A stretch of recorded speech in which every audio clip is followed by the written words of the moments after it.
Ukraine is trying to build the one weapon it keeps running out of, a missile that kills missiles. Hello and welcome. Today we are talking about Ukraine's FP7X Interceptor, the Freya air defense concept, and why this project matters before it shoots down its first real ballistic target. For Ukraine, air defense is survival math. Russia can launch ballistic missiles, cruise missiles, drones, and decoys in the same wave. Every interception burns through missiles that are expensive, limited, and often made outside the country.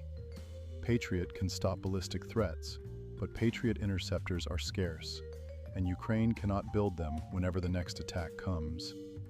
Firepoint, the Ukrainian company known for the FP1 long-range drone and the Flamingo cruise missile, is now trying something harder. A domestic missile defense system built around the FP7X Interceptor. The goal is not to replace Patriot overnight. That would be nonsense. The goal is to create another defensive layer, cheaper, more available, and built closer to the war that needs it. The numbers explain why this is getting attention.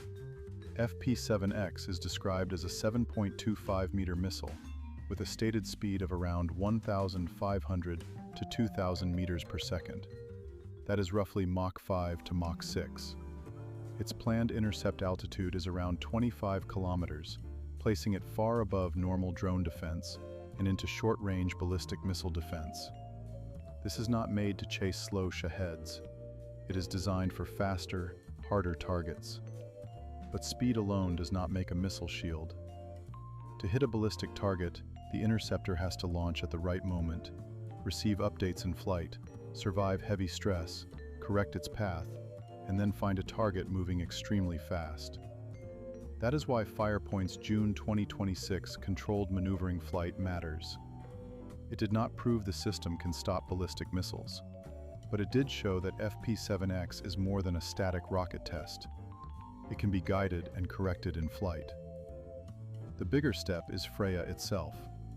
Firepoint has partnered with Hensoldt for TRMM-4D AESA radars, a mobile radar type already used in Ukraine and able to track many targets at ranges up to 250 kilometers. FP7X is the weapon, but Freya needs the eyes, command network, launchers, tracking software, and terminal seeker to become a real shield. And the seeker may be the hardest part. A cheap airframe is not enough.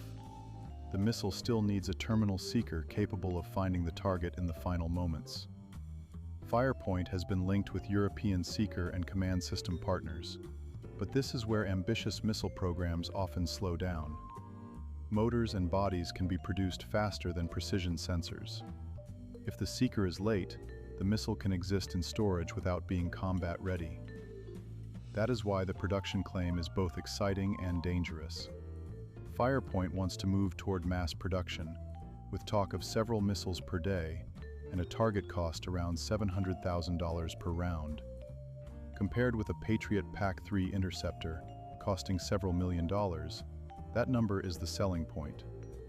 If Ukraine can produce cheaper interceptors in volume, it changes the exchange rate of the war. But the word "if" is doing a lot of work here. Freya has not proven a real ballistic intercept yet. Firepoint has talked about a first ballistic missile intercept around the end of 2027. Until that happens, this is not a miracle weapon. It is a race between engineering, production, and Russian missile pressure. Ukraine may build the missile body faster than it solves the seeker, radar integration, and real-world interception problem. But if Freya works, even partially, Patriot would not have to carry every ballistic missile problem alone. FP7X could become a second layer, protecting cities, air bases, power infrastructure, and command centers, while saving the most expensive Western interceptors for the hardest targets. That would not make Ukraine invulnerable. Russia could still adapt with decoys, mixed salvos, electronic warfare, and different launch profiles. But it would make every missile attack more expensive to plan and harder to guarantee. In a long war, that matters. Air defense is not only about stopping one missile. It is about surviving the 10th wave, the 20th wave, and the winter campaign after that. The bigger lesson is that Ukraine is no longer only asking for a shield. It is trying to manufacture one under fire. A country at war is trying to turn missile defense from a rare imported asset into something closer to wartime ammunition production. If Freya fails, it will show how brutally hard ballistic missile defense really is. If it succeeds, it could become one of the clearest signs that Ukraine's defense industry is moving from emergency improvisation to serious.